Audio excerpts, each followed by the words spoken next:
নমস্কার বন্ধুরা, আজকে আমি পনির মোমো রেসিপি শেয়ার করব একদম ঘরোয়া পদ্ধতিতে। চলো শুরু করা যাক। প্রথমে এখানে আমি 1 কাপ পরিমাণ ময়দা নিয়েছি। আপনারা আপনাদের পরিমাণ মতো ময়দা নিয়ে নেবেন ও পরিমাণ মতো লবণ দিয়ে ভালো করে মিশিয়ে অল্প অল্প জল দিয়ে একটা ডো তৈরি করে নেব। ডোটার তৈরি হয়ে গেলে কিছুক্ষণ ঢাকা দিয়ে রেখে দেব। এবার পনিরগুলো গ্রেট করে নেব। গ্রেট করা হয়ে গিয়েছে। এবার ওর মধ্যে লঙ্কা কুচি, ধনেপাতা কুচি, পেঁয়াজ কুচি ও পরিমাণ মতো লবণ দিয়ে মেখে নেব। মাখা হয়ে গেলে এবার ডোটায় শেপ দিয়ে নেব।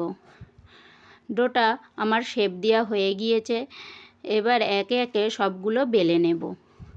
বেলা হয়ে গেলে ওর মধ্যে পরিমাণ মতন পনির দিয়ে এইভাবে মুড়ে নেব সবগুলো।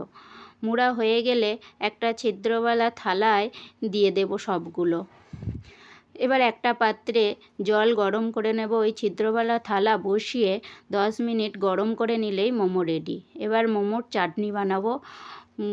সেদ্ধ করা টমেটো, সেদ্ধ করা লঙ্কা, লবণ, ধনে গুঁড়ো, জিরে গুঁড়ো ও কয়েক টুকরো রসুন ও দই দিয়ে মিক্স করে নিলেই চাটনি রেডি। পরিবেশনের জন্য মোমো রেডি।